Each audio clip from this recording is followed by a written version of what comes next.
welcome to the future. The future of Porsche, at least, and Audi, too, eventually.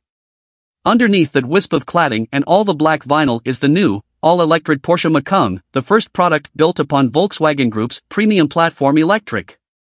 PPE is set to deliver a new generation of high-end electric Porsches and Autos to boot. After a day of hustling a prototype of the new Macan around California roads, I'm here to say that the future is looking bright. Bright, but also perhaps a bit murky. While this is an EV Macan, it won't be called Macan EV or Macan Electric. It's just called Macan, and while it is set to enter the market in early 2024, the internally combusted Macan isn't going away. Yes, you'll have your choice of not one but two models built on two different platforms, both called Macan, at dealerships soon. When it comes to first acts, it's hard to do better than the Taycan. Porsche's first EV made the transition from luscious concept to desirable production machine smoother than most. It'll be a hard act to follow, but from what I just experienced behind the wheel, the new Macan won't be lingering in the second album doldrums. Let's get some of the critical figures out of the way first, or as many as we can, at least. Porsche is still playing its cards pretty close to its chest on this one, so we're not quite dealing with a full deck. The electric Macan's PPE platform will deliver a battery pack with a capacity of around 100.0 kilowatt-hours, with a range that Porsche says will test well beyond 500 kilometers on the European WLTP test. That equates to somewhere north of 310 miles of range, a significant boost over the Taycan's current maximum rating of 246 miles. However, that is on the rather more challenging EPA test cycle. With all that uncertainty, it's difficult to say what the Macan's US EPA-rated range will be, but somewhere in the 275 to 300 mile range seems reasonable. And how about power? All Macans will be all-wheel drive with a dual-motor setup, but 3 different power levels will be available. Porsche has yet to figure out just how to brand this thing, but you can imagine it arriving in dealers as something like a Macan 4, 4S, and Turbo to follow current Taycan branding. Porsche again doesn't have specific power figures available, but I was told the top-shelf turbo trim would manage around 450 kilowatts. That's just a tick over 600 horsepower. The top-shelf Macan GTS today offers 434 horsepower. That is a healthy jump, to say the least. That power will surely come with a considerable increase over the GTS's roughly 4,400-pound curb weight, too, but Porsche hasn't confirmed a figure. And, just to round out all the TBDs, we don't have pricing on the electric Macan either, but don't be surprised if it starts above the Macan GTS, which currently has an MSRP north of $85,000. Now that we've established all the unknowns, let's dig into the known. This thing is a monster. I drove a variety of flavors of electric Macan on a beautiful day hustling through the Malibu hills, but I started in a model that Porsche's engineers would only describe as top trim. That meant all the power, all the handling goodies, and the air suspension, lacking only the rear steering option. So, that meant somewhere north of 600 horsepower put to the road through 2 electric motors. Unlike on Taycan, the rear motor no longer has a 2-speed transmission, but it is augmented by an active rear differential with torque vectoring. I started my day, as so many SoCal drivers do, stuck in traffic, dawdling along over some questionably paved stretches of asphalt. My first impressions were of a car that's remarkably compliant and comfortable for commuting. It's quiet, too, as you'd expect an EV to be, but given this was such an early prototype, I'd expected some squeaks and rattles or some degree of excessive road noise. There wasn't a hint. The roads cleared as I got out of town. As the asphalt started snaking, I was able to pick up the pace. Dropping the Macan into sport mode delivers an immediate and noticeable change in character. The throttle response immediately sharpens, the suspension likewise stops being so soft and starts getting real. After being nearly lulled to sleep in earlier gridlock, I confess I was not expecting the new Macan to be such a powerhouse in the turns. The harder I pushed, the better it responded, really coming alive when I twisted the mode dial over to Sport Plus. Soon I was comfortable enough to have the all-season Continental tires at both axles squealing in complaint through the corners.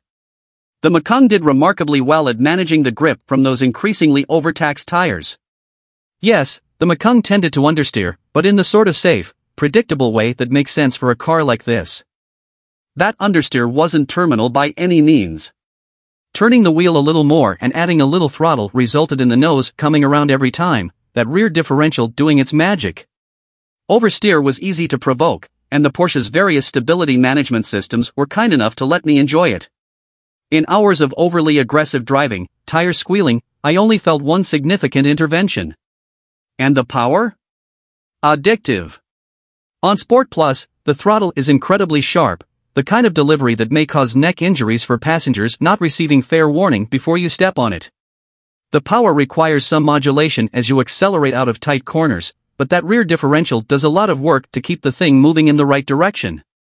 I later sampled cars with the rear steering system, and that just added more agility to the mix. It's paired with an even sharper variable steering ratio to make the car feel almost too eager to get to the apex, a feeling that is utterly addictive.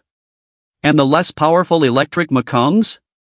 While they certainly lack the eye-opening thrust of that top turbo, they're still properly quick.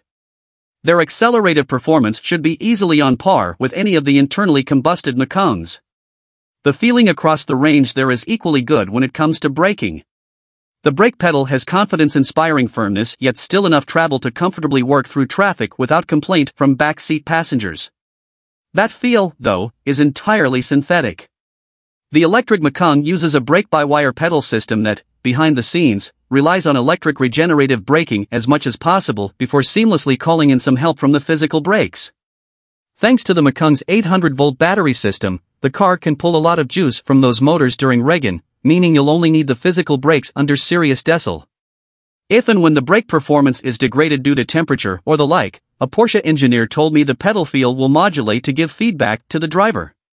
But, on a hard, hot day of charging through the California hills, I never felt a hint of fade, simulated or otherwise. Sadly, though, there's one fly in this ointment: one pedal driving.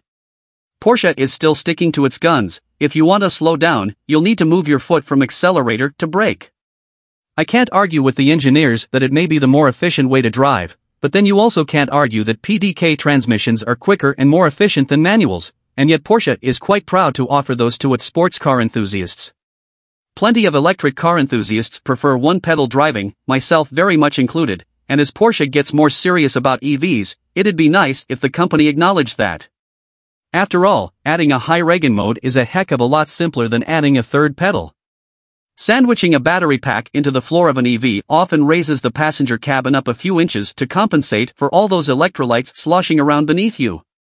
Not so in the Macan. The electric Macan seating position is lower than that in the current, internal combustion version.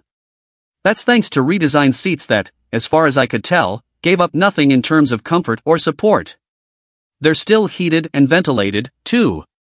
The overall interior design is very Taycan-inspired, much like the new Cayenne, with a curved digital gauge cluster offering the same three-panel layout as the Taycan. A central touchscreen is there for navigation and other infotainment duties, including Android Auto and Apple CarPlay, while an optional passenger display looked to be on offer as well. Porsche, though, is debuting a new sort of user interface here, which it calls the communication light. In addition to the ambient LED lighting, the Macan features a second LED strip running across the dashboard. This can optionally be used as a sort of simple indicator for things like drive mode changes. It can also flash for certain driver alerts and even pulse along with the Macan's launch control. It's a simple but effective feature.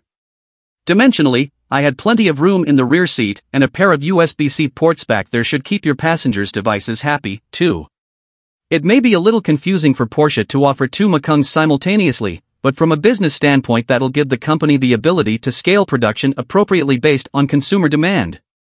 Anyone who drives these two back-to-back will want the EV flavor, but since it'll surely cost more, and given not everyone has access to charging, I understand it may not be everyone's choice. It would, though, be the one for me, even without the one-pedal driving. The electric Macan is excellent to drive, and as Porsche's EV second act begins, I'm ever more eager to see what's coming next.